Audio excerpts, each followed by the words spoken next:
everyone, and welcome back to Jurassic Studios, and today we are taking a look at the collectA Gigantspinosaurus from 2017. This is my first collectA figure, so let's just jump right into it.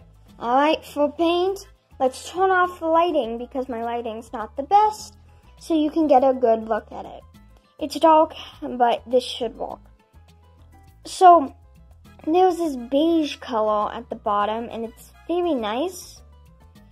And then, yeah, we can turn on the light, because it just looks white with the light on.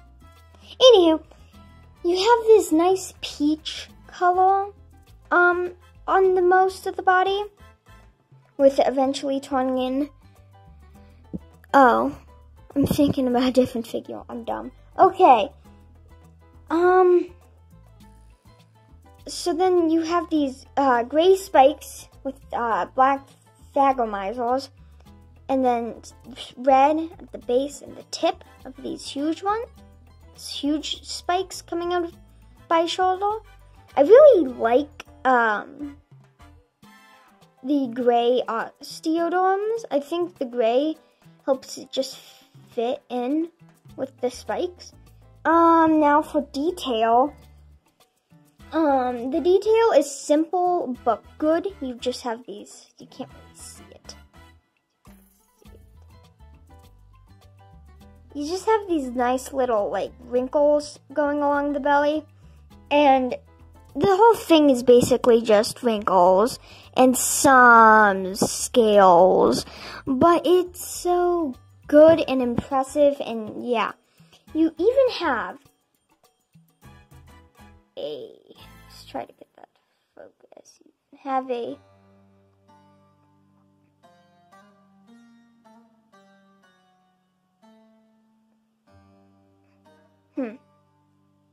well, you have a cloaca, and you even have a throat hole.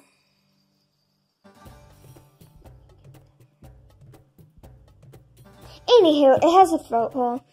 I can't really get this small of a figure to focus. Anywho, the detail is simple. And yes, I really do like the osteoderms. And it is a little rubbery. Don't move it though.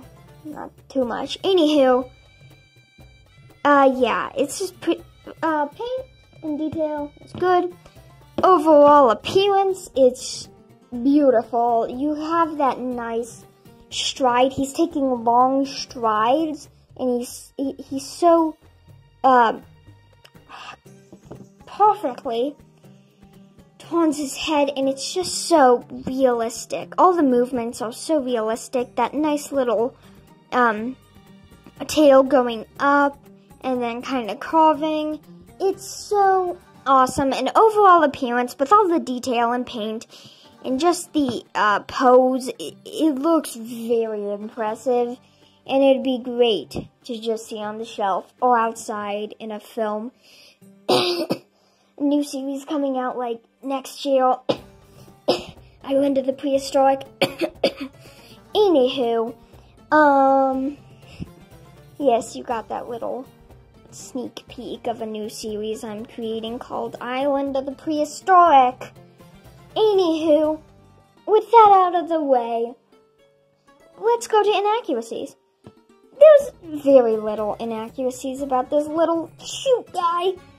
Although the legs should be a little bit thicker. It's a nitpick, and I guess we really will never know how thick a leg could be. But in the reconstructions, especially these front legs, I've always seen them a little thicker. And for a 1,000-pound thing, I think the legs should be a little thicker. And then the thagomizer, which is awesome, but it should be out a bit more, like that, due to the reconstructions I see. Just another nitpick. And then the tail spikes, alright? You see 4 on the tail, and 5 if you're including the base. But anywho, that really shouldn't be there. You should have these huge spikes and just 2 more of these. And then that should be it. Of the skeleton I looked at, these 2 pairs of spikes aren't there. So it kind of just ends like that. Another thing is that these should definitely be the tail spikes should be a bit more wide and more like the ones you see near the front. But that is it. And for accuracies, just the body, they nail the body shape. That's what I want to say. They just absolutely knock it out of the water. And then it's just very nice. And the huge side spikes are placed correctly. I see some inaccurate reconstructions showing them upside down right here. That is inaccurate, so good job, collectA. And then, yeah, that's it. They added a cloaca. Yeah. For size, I don't have my ruler, but I marked down how big it was. So, in size, it is about 5 inches long, which is about 13 centimeters.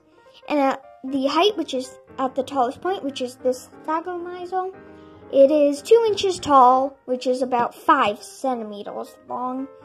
Tall, duh. And yeah, that's it. Final thoughts for this beautiful figure is 8.5 out of 10. Now, one of the biggest bummers about this is that I got it on Amazon, and this is what happened. My theory is that Amazon takes collectA's messed up figures, like a bit of a paint scratch, and just sell it for a cheaper price. That's my theory. I could be wrong. But, yeah. Anywho, I give it an 8.5 because it's just beautiful, and I highly recommend it. I recommend it for Gigantspinosaurus fans. I recommend it for dinosaur fans. I recommend it for collectA fans. I recommend it to pretty much everyone who could appreciate this model. It just shows Gigantspinosaurus so well. The wet, glossy eyes. I mean, it's perfect. And yeah, collectA's a mixed bag. collectA has some horrible, absolutely horrible figures. And then collectA has decent figures, and then collectA has great figures. And as for now, I'm going to consider this a great, because, I mean, this is my first, but I've seen some horrible collectA figures, and this is definitely not one. Anywho, sorry for rambling a bit. I highly recommend this figure, and I highly recommend picking it up. Yeah, it's a tiny, cute little guy. But anywho, that'll be it for today, guys. Thanks for watching. Please like, comment, and subscribe, and I will see you in the next one. And yes, there are no size comparisons. Completely forgot. Don't have any other figures to size comparison this with. So, bye.